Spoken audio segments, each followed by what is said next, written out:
Student, তোমরা যারা ক্যালকাটা ইউনিভার্সিটির আন্ডারে 4th সেমিস্টার এমডিসি কোর্স অর্থাৎ পাস কোর্সের ছাত্রছাত্রী আছো এবং তোমাদের ইতিহাস সাবজেক্টটি আছে, তোমাদের জন্য আজকে ক্লাস খুবই গুরুত্বপূর্ণ। আজকে ক্লাসে তোমাদের CC5 পেপার অর্থাৎ হিস্ট্রি অফ ইন্ডিয়া 1206 থেকে 1526 এই পেপারের শেষ মুহূর্তের সাজেশান এবং একটি মক টেস্টের প্রশ্নপত্র নিয়ে আলোচনা করব।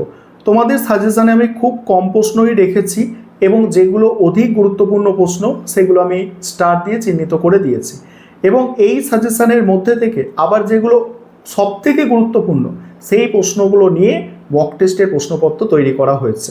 তোমাদের কোয়েশ্চেন প্যাটার্নটা একটু মনে করিয়ে দেব, তারপর স্ক্রিন রেকর্ডের মাধ্যমে সাজেশান এবং মক টেস্টের প্রশ্নপত্র আলোচনা করব। কোয়েশ্চেন প্যাটার্ন হচ্ছে তোমাদের 3 ধরনের প্রশ্ন পরীক্ষায় আসে, 5, 10 এবং 20 নম্বরের। 5 নম্বরের প্রশ্ন তোমাদের 3টে অ্যান্সার করতে হয়, 10 নম্বরের প্রশ্ন 2টো অ্যান্সার করতে হয় এবং 20 নম্বরের প্রশ্ন 2টো অ্যান্সার করতে হয়। এই হচ্ছে তোমাদের কোয়েশ্চেন প্যাটার্ন। এবার তোমরা শেষ মুহূর্তের সাজেশান এবং মক টেস্টের প্রশ্নপত্র দেখে নাও।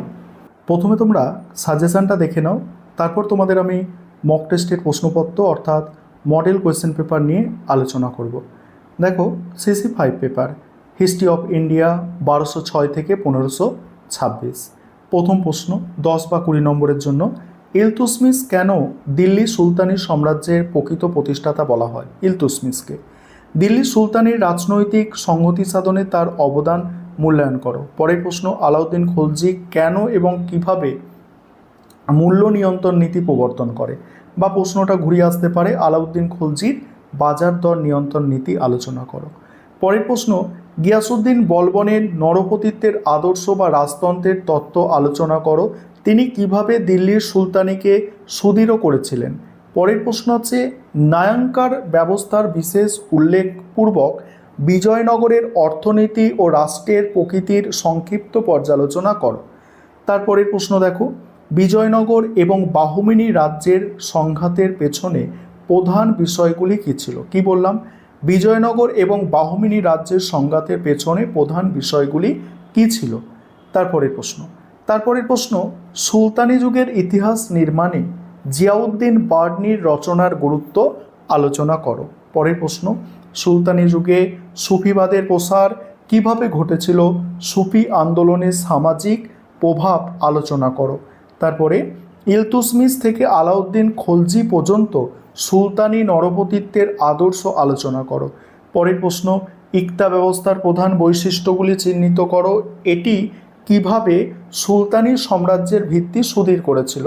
তারপর, দিল্লি সুলতানিকে কি একটি ধর্মীয় রাষ্ট্র বলা যায়? দিল্লি সুলতানিকে কি একটি ধর্মীয় রাষ্ট্র বলা যায়? পরের প্রশ্ন আছে, সুলতানি যুগে নগরায়ন সম্পর্কিত বিতর্ক সংক্ষেপে বিশ্লেষণ করো। সুলতানি যুগে নগরায়ন সম্পর্কিত বিতর্ক। তারপর, খলজি বিপ্লব বলতে কি বোঝো? এর তাৎপর্য ব্যাখ্যা করো। নেক্সট আছে, বাংলার স্বাধীন সুলতানির প্রতিষ্ঠাতা রূপে শামসুদ্দিন ইলিয়াস শাহের ভূমিকা। যেগুলো স্টার দেয় এগুলো বেশি গুরুত্বপূর্ণ। বিদেশি পর্যটকদের রচনা অবলম্বনে বিজয়নগর রাজ্যের আর্থসামাজিক অবস্থা বর্ণনা করো। পরের প্রশ্ন, সুলতানি যুগের স্থাপত্য রীতির বিকাশের ওপর একটি প্রবন্ধ লেখো।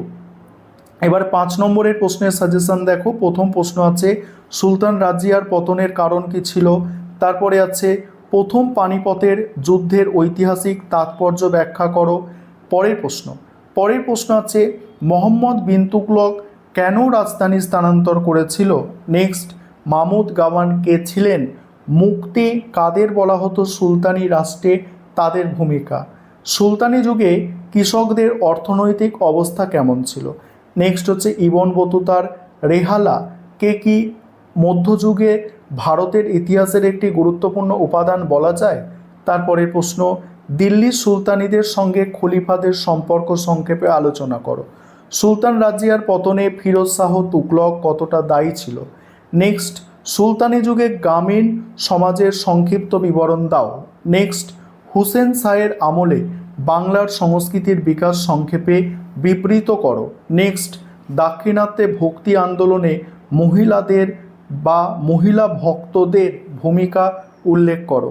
নেক্সট, সুলতানদের সঙ্গে অভিজাত বা আমির ওমরাহদের সম্পর্ক সংক্ষেপে আলোচনা করো। সুলতানি যুগে বস্ত্রশিল্পের বিকাশ আলোচনা করো। আলাউদ্দিন খলজির দাক্ষিণাত্য নীতির সংক্ষিপ্ত পরিচয় দাও। এটা গেল তোমাদের সাজেশান। এবারে তোমরা মক টেস্টের প্রশ্নপত্র বা মডেল প্রশ্নপত্র দেখে নাও। এবার তোমরা মক টেস্টের প্রশ্নপত্র দেখো। প্রথমেই তোমাদের আছে 5 নম্বরের প্রশ্ন। 5 নম্বরের প্রশ্ন দেখো, সুলতান রাজিয়ার পতনের কারণ। মাহমুদ গাওয়ান কে ছিলেন? মুক্তি কাদের বলা হতো? সুলতানি রাষ্ট্রে তাদের ভূমিকা কী ছিল? খলজি বিপ্লব বলতে কী বোঝো? দিল্লির সুলতানের সঙ্গে খলিফার সম্পর্ক সংক্ষেপে আলোচনা করো। ইবন বতুতার রিহালাকে কি মধ্যযুগে ভারতের ইতিহাসের একটি গুরুত্বপূর্ণ উপাদান বলা যায়? এবার বিভাগ দেখো খ থেকে 10 নম্বরের প্রশ্ন, ইলতুৎমিশকে কেন দিল্লি সুলতানি সাম্রাজ্যের প্রকৃত প্রতিষ্ঠাতা বলা হয়? পরের প্রশ্ন আছে, গিয়াসউদ্দিন বলবনের নরপতিত্বের আদর্শ বা রাজতন্ত্রের তত্ত্ব আলোচনা করো। নায়াঙ্কার ব্যবস্থার বিশেষ উল্লেখপূর্বক বিজয়নগরের অর্থনীতি ও রাষ্ট্রের প্রকৃতি সংক্ষিপ্ত পর্যালোচনা করো। আলাউদ্দিন খলজি কেন এবং কিভাবে মূল্য নিয়ন্ত্রণ নীতি প্রবর্তন করেছিলেন? এবার বিভাগ গ থেকে দেখো, বিভাগ গ থেকে ইকতা ব্যবস্থার বৈশিষ্ট্য, প্রধান বৈশিষ্ট্য চিহ্নিত করো। এটি কিভাবে সুলতানি সাম্রাজ্যের ভিত্তি সুদৃঢ় করেছিল?